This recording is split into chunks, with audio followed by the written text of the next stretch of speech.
Hello, everybody. I'm here with Adrian Crouch, who is a parent at Kingsville Primary School, and he was instrumental in their Model Solar Vehicle Challenge entry in 2024. And that was actually their first year that they participated. And not only did they place well in the competition, but they also won first best entrant. And therefore, we thought he'd be a great person to talk to about what it's like getting involved in Model Solar Vehicle Challenge, so that other parents and teachers out there who are interested in it can learn from his experience and also participate in future years. Thank you for joining us, Adrian. Hope all is well. No worries at all, Clint. No worries. Thank you. Good. So first of all, I guess what I'd like to ask is, what made you decide to get your school involved with Model Solar Vehicle Challenge? Well, the first thing is I'm kind of interested and passionate about STEM at school, and with both of my kids being at the primary school. I'd had some involvement previously because my own background kind of providing some insights into the sort of work that I do in terms of product development, and I always enjoy sharing that with the kids at the school. And as a consequence of that, I was looking into other opportunities to do that, different ways that I could contribute. A good friend of mine, who's actually a principal at a high school, had previously done something similar at a primary school. Gotcha. Got involved in the solar car challenge, was aware of it. So when I was having a chat to him one day, he happened to mention it. So I looked a bit more into the program, and I thought, hey, this is an awesome way to contribute both my own expertise, but also do something that actually gets the kids involved, rather than me just, sharing information or talking a bit. It's something that they could actually get involved with. So that's essentially how I originally came up with the idea, and then put it forward to the school, and they were receptive and open to getting involved. Gotcha. So it sounds like you've been doing stuff with the school already, which leads into the next question. And you're talking then about how you put it to the school and they were receptive. What was it that you needed to provide the school so that this would be taken up?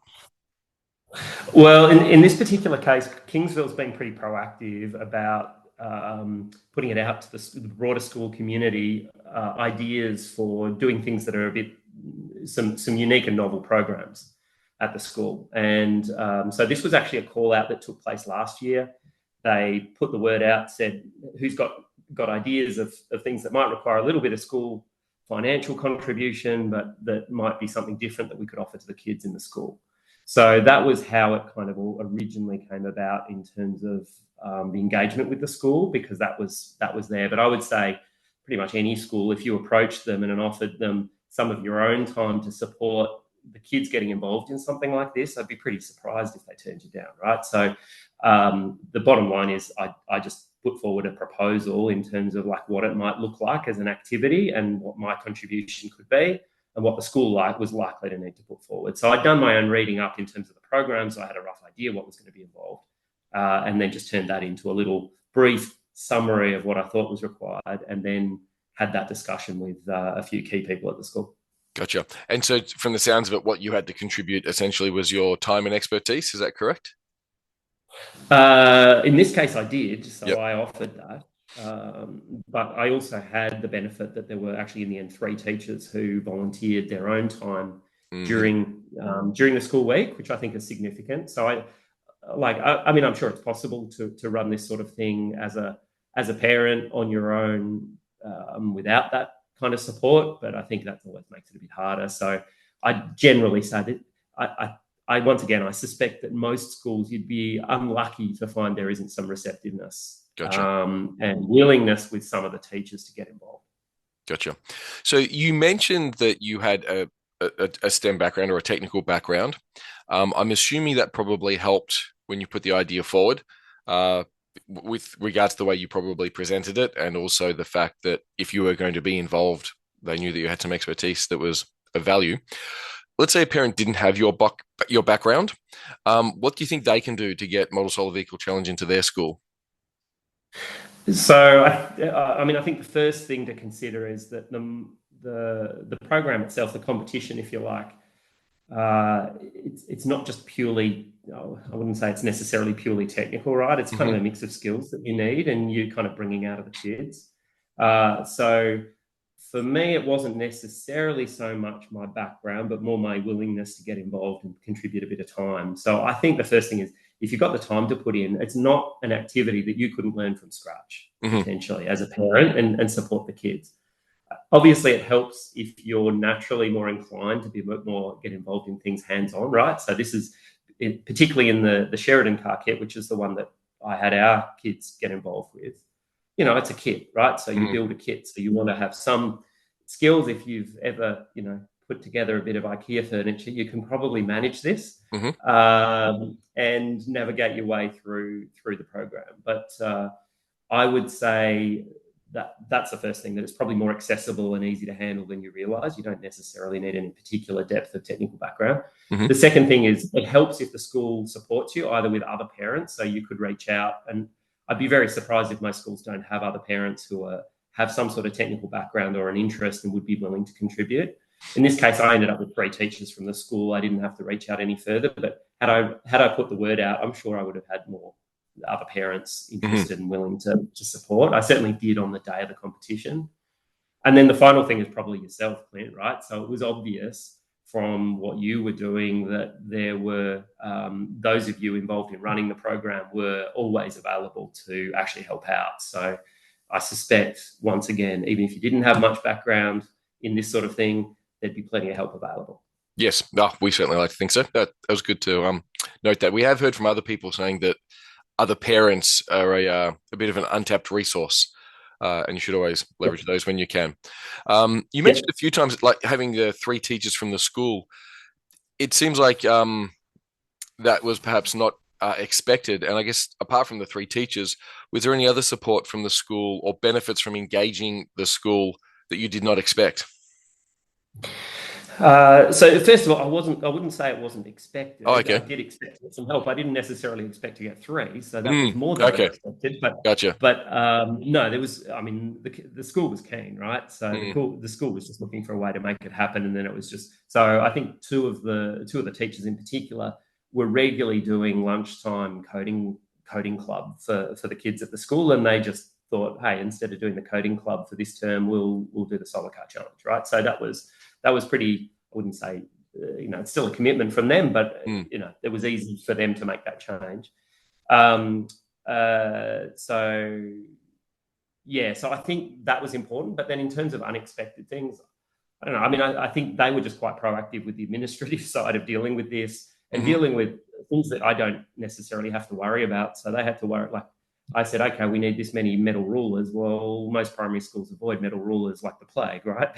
Yep. So even though I might have grown up with them at school, it's not common these days. So they just helped out deal with all of those sorts of, we'll call it slightly bureaucratic boundaries to be able to effectively provide the kids with the tools they needed. So we had everything we needed. We had cutters and various things that they wouldn't necessarily have available for the kids because it was in a controlled environment. So administratively, they dealt with that. They dealt with the registration. All of those sorts of things was very helpful. So and of course, promoting it in the school community and getting the kids involved in the first place. So I didn't have to deal with that.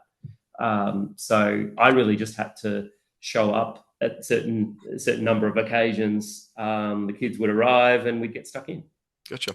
So I think, I mean, it'd be good to make sure that a school realize that, that's the sort of thing that really makes a difference, at least for me as a parent. Like, I don't know how to go about getting things ordered through the school, right? So for me, not have to worry about that is really critical. I hadn't necessarily considered that, but it's important.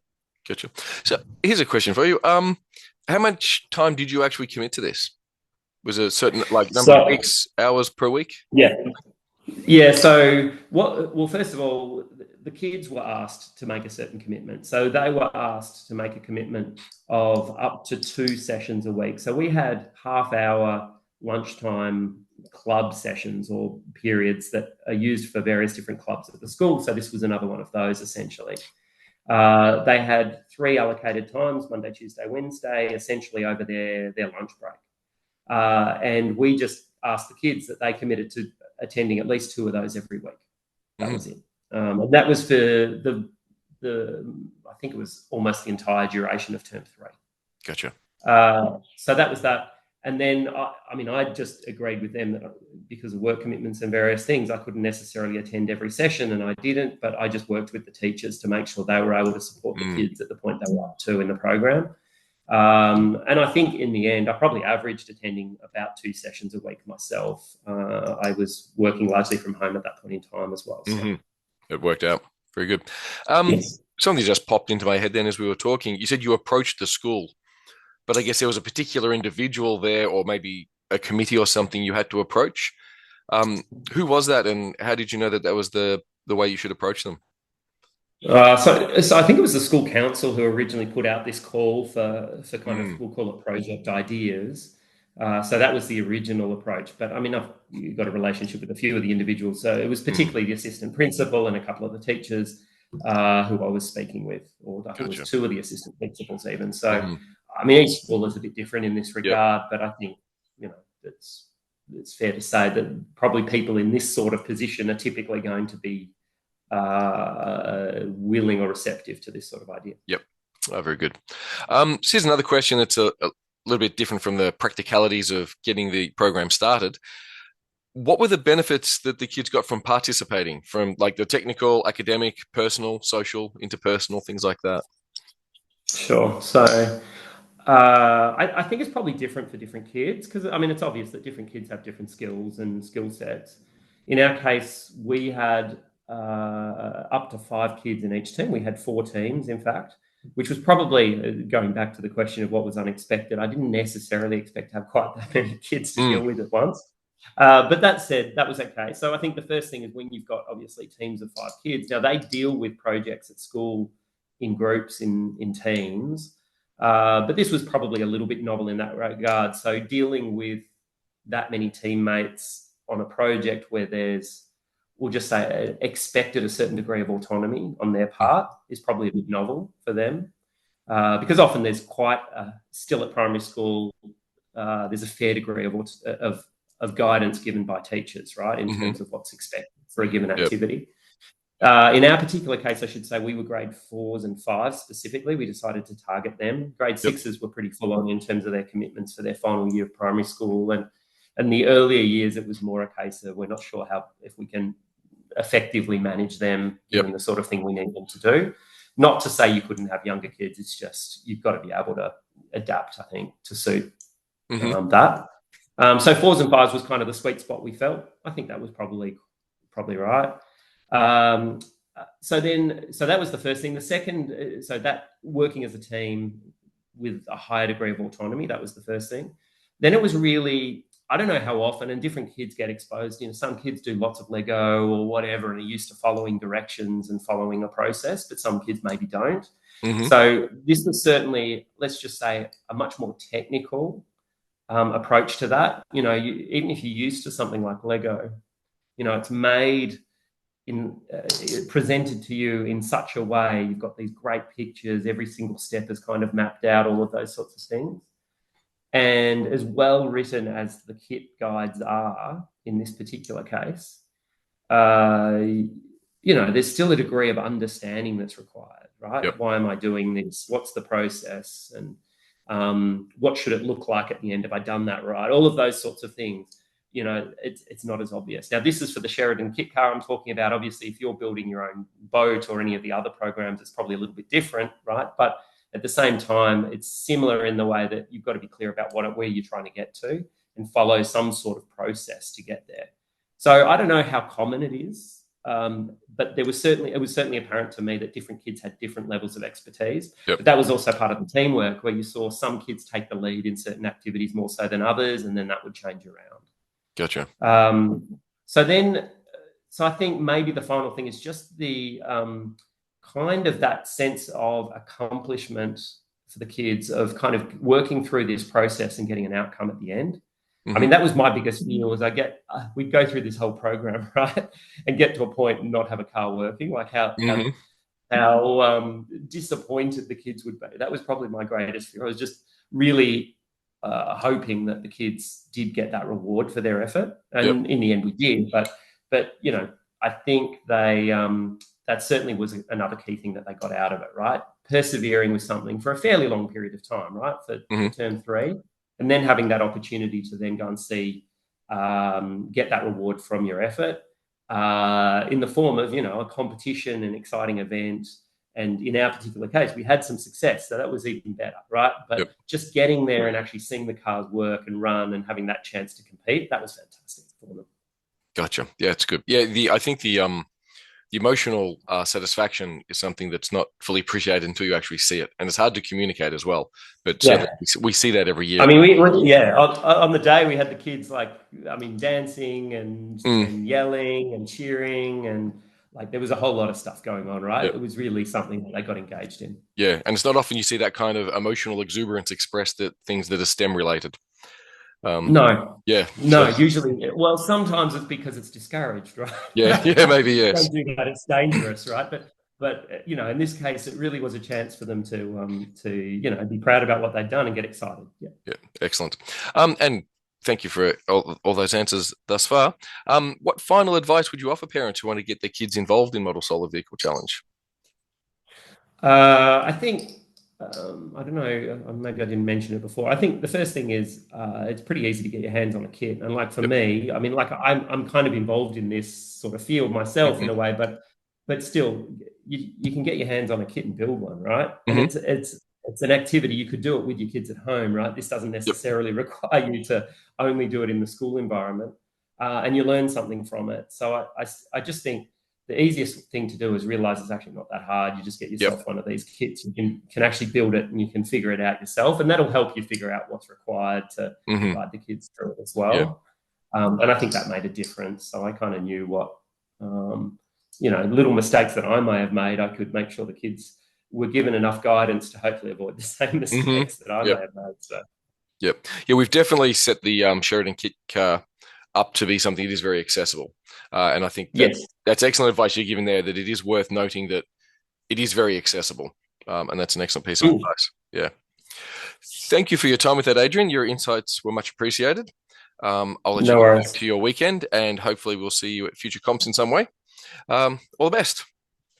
Yeah, thank you, Clint. Appreciate it. Thanks a lot.